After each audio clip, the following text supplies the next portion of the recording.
বাকি বছরের মতো নির্বাচন এবছর আর না।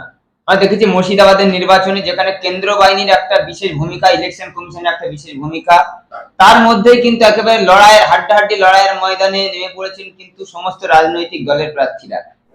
একেবারে হাড্ডাহাড্ডি লড়াইয়ের ময়দান। এখানে পঞ্চমুখী লড়াইয়ের ময়দানে একদিকে তৃণমূল শাসক দল, অন্যদিকে বিজেপি, সিপি। প্রথম কথা হচ্ছে পানিহাটির যে রাস্তাঘাট তার উন্নতি, এটা আমি প্রতিশ্রুতি দিচ্ছি। আমরা যদি ভোটে জিতে আসি, সেখানে পানিহাটির রাস্তার উন্নয়ন সবার। তবে হ্যাঁ, আমাদের হুমায়ুন কবিরজি, আমাদের যে দলনেতা, উনি উনি যে প্রতিশ্রুতি দিয়েছেন, আমি আমি সম্পূর্ণভাবে আশাবাদী উনি সেই প্রতিশ্রুতি রাখতন করতে চান। তাহলে আপনারা আরো একবার ভাবুন, ভোটটা কাকে দেওয়া উচিত। এমন কাউকে ভোট দিন যে আপনাদের পাশে থাকবে, যে আপনাদের ঘরের মেয়ে হবে, যে আপনাদের সবসময় সুখে দুঃখে পাশে থাকবে, আপনাদের বিপদে যে পাশে থাকবে। সে নেতা হয়ে কাজ করবে না, আপনাদের ঘরের মেয়ে হয়ে কাজ করবে। এটা আপনাদের ভাবা উচিত। আপনারা আরো একবার ভাবুন, আর ভেবে চিন্তে নিজের ভোটটা সঠিক জায়গায়, সঠিক চিহ্নে ভোটটা দিন। আপনারা দেখছেন কলকাতা সংবাদ, সঙ্গে আমি রয়েছি রিঙ্কু মোল্লা। আর মাত্র হাতে গোনা কয়েকদিন পর বিধানসভা নির্বাচন। তবে আর যে বাকি বছরের মতো নির্বাচন এবছর আর না। আমরা দেখেছি মুর্শিদাবাদের নির্বাচনে যেখানে কেন্দ্র বাহিনীর একটা বিশেষ ভূমিকা, ইলেকশন কমিশনের একটা বিশেষ ভূমিকা, তার মধ্যেই কিন্তু একেবারে হাড্ডাহাড্ডি লড়াইয়ের ময়দানে নেমে পড়েছেন কিন্তু সমস্ত রাজনৈতিক দলের প্রার্থীরা। এই মুহূর্তে আমরা রয়েছি যে পানিহাটি বিধানসভার যে হুমায়ুন কবিরের দল আম জনতা উন্নয়ন পার্টির প্রার্থী, তার সঙ্গে আমরা কথা বলছি। একেবারে হাড্ডাহাড্ডি লড়াইয়ের ময়দান। এখানে পঞ্চমুখী লড়াইয়ের ময়দানে একদিকে তৃণমূল শাসক দল, অন্যদিকে বিজেপি, সিপিএম এবং আপনি যে ইউপি থেকে দাঁড়িয়েছেন কংগ্রেসও প্রার্থী দিয়েছে। তার মধ্যে আপনি জেতার বিষয়ে কতটা আশাবাদী? আমি পুরোটাই আশাবাদী। আমার পানিহাটি মানুষদের উপর আমার সেই আশা ভরসা আছে। তারা, আশা করছি, আমি যতটা আশা করছি তার থেকে হয়তো বেশি ভোটেই তারা আমাকে জয়যুক্ত করবে। সন্ত্রাসের আঁতুড়ঘর বললেই চলে পানাইহাটি থেকে শুরু করে ব্যারাকপুর, শিলমালচর, সেখানেই নির্বাচন। এবছর আমরা কেন্দ্র বাহিনীর একটা বিশেষ করে ভূমিকা, এখনো পর্যন্ত কোন রকম খুনোখুনি হানাহানি ছাড়া নির্বাচন চলছে। সেই বিষয়ে ছাপ্পা ভোট হবে কি হবে না, সে বিষয়ে কতটা ভাবছেন আপনি? আমি প্রতিটা শাসক দলের ওপরেই সেই আশা ভরসা রাখছি, তারা শান্তিপূর্ণভাবে ভোট, আহ, মানে মানে ভোটের যা কিছু তারা সেটা সম্পূর্ণভাবে তারা সম্পূর্ণ করবেন। এবার সেখানে যদি তেমন কিছু হয়, আমার মনে হয় যে সেখানে প্রশাসন আছে, আইনি ব্যবস্থা আছে, সেখানে তখন সেইভাবে সেটাকে। আপনি নিজে একজন অ্যাডভোকেট। আমরা দেখেছি যে রাজনৈতিক নেতারা বিভিন্ন সময় মানুষকে প্রতিশ্রুতি দেয়, ভোটে জিতলে এটা করবো ওটা করবো। আপনি বিশেষ করে যে পানিহাটি মানুষের জন্য কোন প্রতিশ্রুতি দেবেন এবং আপনি জেতার পরে কি কাজ করবেন?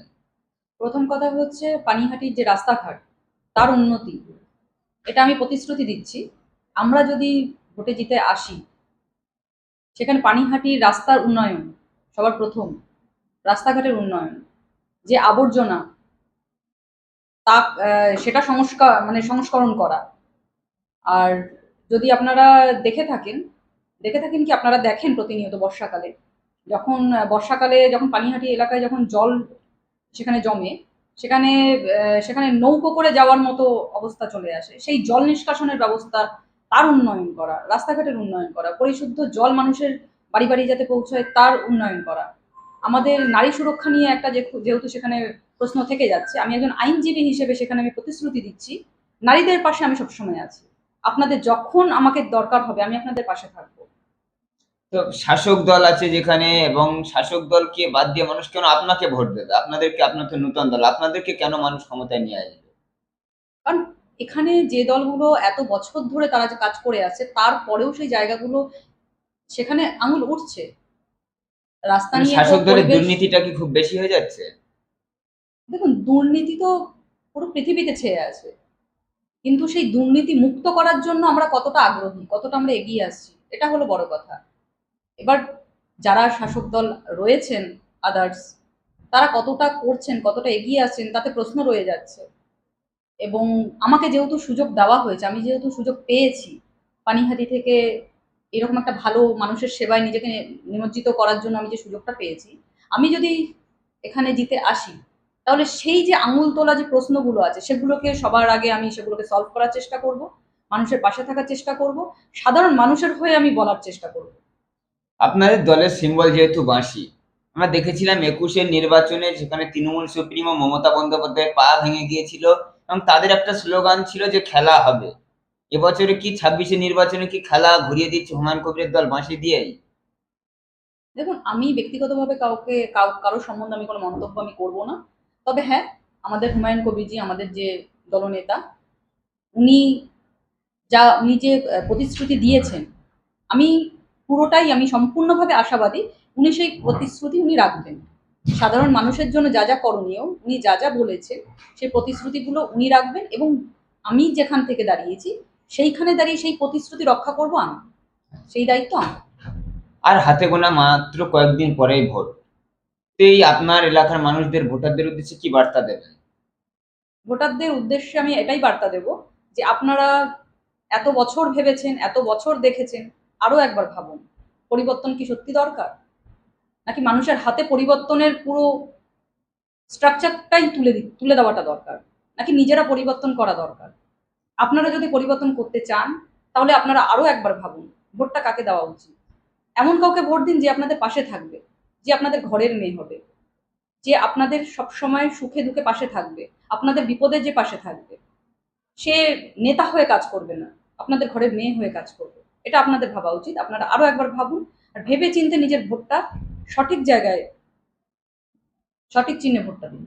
আপনি তো নিজেও একজন অ্যাডভোকেট। আপনি যদি ভোটে এই এলাকায় জেতেন, তাহলে এই এলাকার মানুষের জন্য আইনি পরিষেবা থেকে শুরু করে কোন রকম সুযোগ সুবিধা কি আপনার থেকে বেশি মানুষ পাবে এক্সট্রা? এক্সট্রা বলতে, দেখুন, আইনি পরিষেবা সেবা তো আমি এমনিও, আমি এই পেশায় যেহেতু রয়েছি, আইনি পরিষেবা আমি মানুষের জন্য আমি সবসময় আছি। কিন্তু আমি যদি আমাদের ভোটের কথা বলি, দলীয়ভাবে যদি আমি বলি, সাংগঠনিকভাবে আমি যদি জিতে আসি, সেখানে নারীদের জন্য আলাদাভাবে আমি আলাদা করে একটা মানে সংগঠন সেখানে আমি তৈরি করব নারীদের স্বার্থে, যেখানে নারীরা যে কোনো মুহূর্তে যে কোনো সময় ২৪ ঘন্টা পরিষেবা পাবেন, তাদের যে আচ্ছা, কোনো সমস্যা নিয়ে তারা পরিষেবা পাবেন। আমরা দেখেছি সবসময় সমাজে নারীদেরকে পিছনে রাখা হয় এবং তাদের পিছিয়ে রাখার একটা এবং তাদেরকে দমিয়ে রাখা হয়। কিন্তু একদিকে দেখেছি আপনি একজন নিজেও একজন নারী, আপনি একদিকে কোর্ট সামলাচ্ছেন, একদিকে সংসার সামলাচ্ছেন এবং ভোটের ময়দানে বুক চিতিয়ে লড়াই করছেন। কি বলবেন? দেখুন, নারীরা সবকিছু পারে। নারীরা যেমন গড়তে পারে তেমন ভাঙতেও পারে।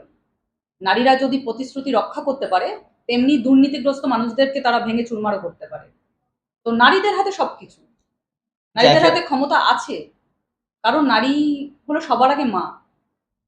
আমরা কারণ দে- মা হওয়া সব থেকে পৃথিবীর একটা বড় জায়গা। আজকে আমাদের পানিহাটির মেয়ের সাথে, ঘরের মেয়ের সাথে যেটা হয়েছে, সেটা প্রতিটা মায়ের বুকে আঘাত করেছে। শুধু আমি একজন, মানে তার যে মানে যে যার সাথে ঘটনাটা ঘটেছে, অভয়া, আমি শুধু তার মায়ের দুঃখের কথা আমি বলবো না, এই ঘটনা কিন্তু প্রত্যেকটা মায়ের বুক কাঁপিয়েছে। আপনি অভয়াকে নিয়ে কথা বলছেন কিন্তু আপনার বিরোধী প্রার্থী তিনি, অভয়ার মা। উনার উদ্দেশ্যে কি বলবেন? উনি দাঁড়িয়েছেন, মানুষের প্রতি মানুষের যতটা শ্রদ্ধা ভালোবাসা থাকা দরকার ততটুকু আছে ওনার প্রতি, সমবেদনা যতটুকু আমার থাকার কথা ততটুকু আছে। উনি রাজনৈতিকভাবে, উনি দলীয়ভাবে উনি দাঁড়িয়েছেন, উনি ওনার মতো উনি লড়ছেন। আচ্ছা, একেবারেই যে শেষ প্রশ্নে চলে যাবো। হাতে গোনার মাত্র কয়েকদিন বাকি। মানুষ আপনাকে ভোট দেবে। কত নম্বর সিরিয়াল এবং আপনার নাম পুরো এটা বলে দিন মানুষকে। আমার নাম আফসানা খাতুন। আমি একজন আইনজীবী পেশাগতভাবে। পানিহাটি ১১১ বিধানসভা কেন্দ্রে আমি এমএলএ প্রার্থী হিসেবে আমি মনোনয়নপত্র জমা করেছি। আপনারা ৬ নম্বর সিরিয়াল নম্বর ৬, সেখানে আপনারা হুইসেল চিহ্নে ভোট দিয়ে আমাকে জয়যুক্ত করুন, বিপুল ভোটে জয়ী করুন। আমি আপনাদের কাছে সম্পূর্ণ আশাবাদী। আর আমাদের দলীয় নেতা হুমায়ুন কবিরজি, ওনাকে, ওনার হাতটা আরো শক্ত করুন, আরো মজবুত করুন। Thank you.